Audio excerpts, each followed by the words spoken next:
একদিনে হযরত খাদিজা রাদিয়াল্লাহু আনহা ফজরের নামাজের পরে জিকিরের মুরাকাবায় বসে দু চোখের পানি ছেড়ে দিয়ে অঝরে কান্না করেছিলেন। ওই সময় ছোট্ট হযরত ফাতেমা রাদিয়াল্লাহু আনহা মা খাদিজার ঘরে ছিলেন। হযরত ফাতেমা রাদিয়াল্লাহু আনহা যখন দেখতে পেলেন মা খাদিজা রাদিয়াল্লাহু আনহা অঝরে কান্না করছেন, তখন তিনি কান্না করতে করতে বিশ্ব নবীর খোঁজে ঘর থেকে বের হয়ে গেলেন। হযরত ফাতেমা রাদিয়াল্লাহু আনহা নবীজির কাছে এসে দেখলেন নবীজি মক্কা শরীফের কাছে জিকিরে মশগুল রয়েছেন।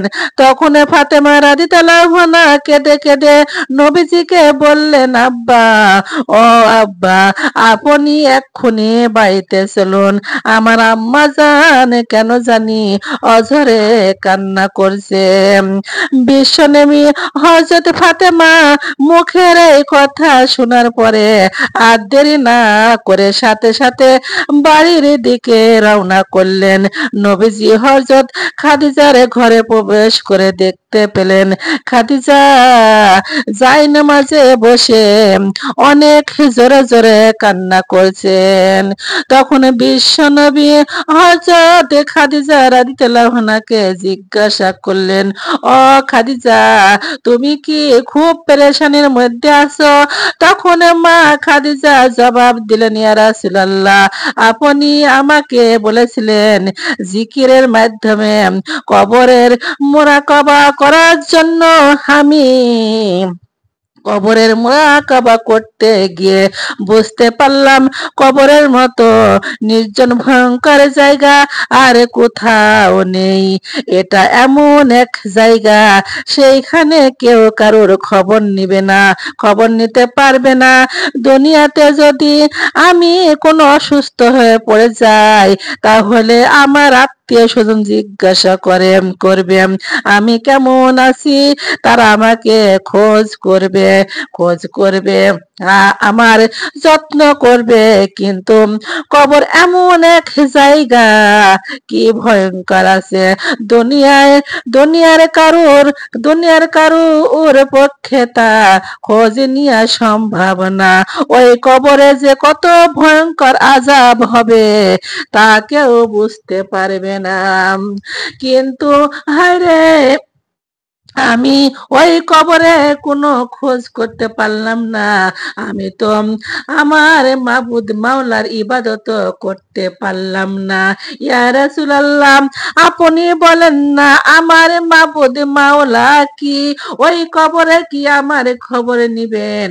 তখন আমার নবী বললেন, খাদিজা, তুমি এমন করে আর কেঁদো না। তোমার কান্না দেখে আমার কলিজার টুকরা মেয়ে ফাতেমা কান্না করছে। খাদিজা, তুমি তো জানো আমি আমার কলিজার টুকরা মেয়ের কান্না সহ্য করতে পারি না। তখন খাদিজা রাদিয়াল্লাহু আনহা বললেন, ইয়া রাসূলুল্লাহ, আপনি আমার জন্য দোয়া করেন যাতে আমি এই কান্না অবস্থায় কবরে যেতে পারি।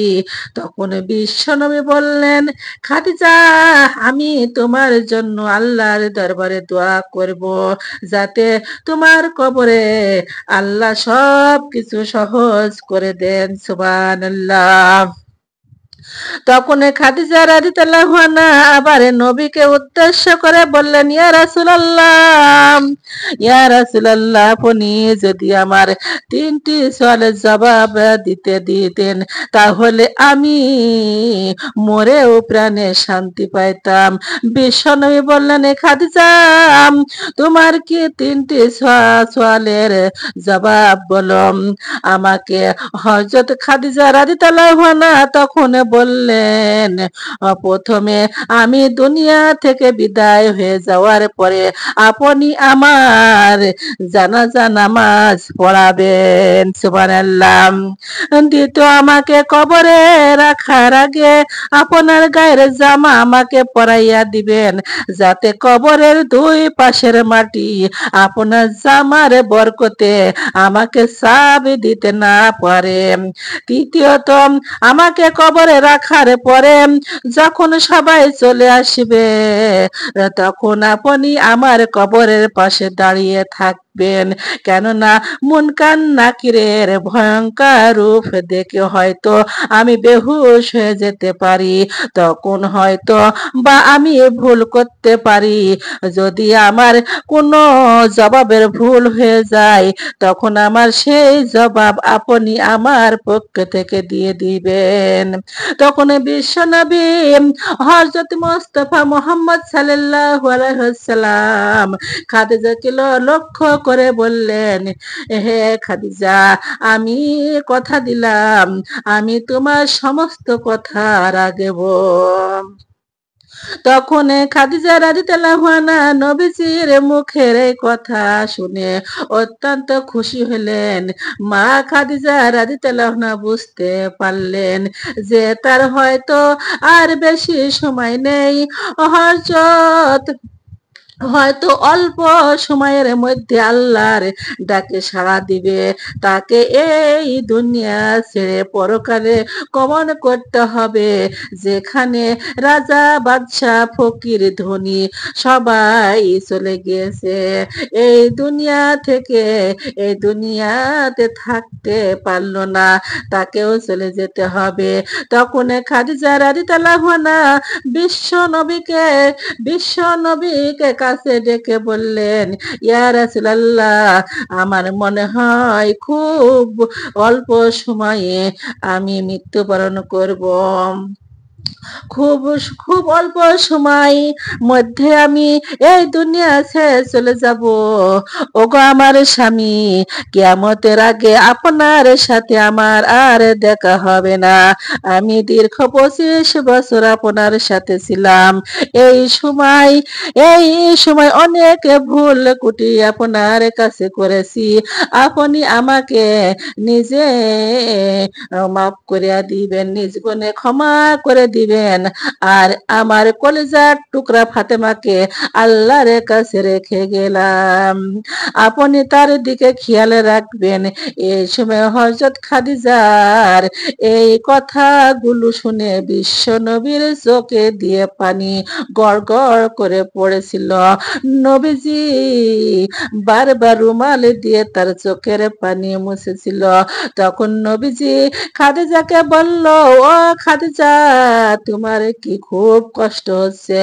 তখন খাদিজা রাদিয়াল্লাহু আনহা বললেন, হ্যাঁ, সুবহানাল্লাহ, আলহামদুলিল্লাহ, লা ইলাহা ইল্লাল্লাহ, কালিমা লা ইলাহা ইল্লাল্লাহ।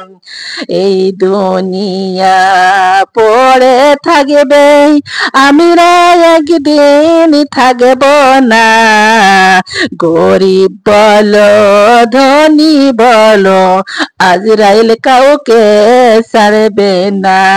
লা ইলাহা ইল্লাল্লাহ, কালিমা লা ইলাহা ইল্লাল্লাহ, লা ইলাহা ইল্লাল্লাহু মুহাম্মাদুর রাসূলুল্লাহ। আমরা সবাই বলি সাল্লাল্লাহু আলাইহি ওয়াসাল্লাম।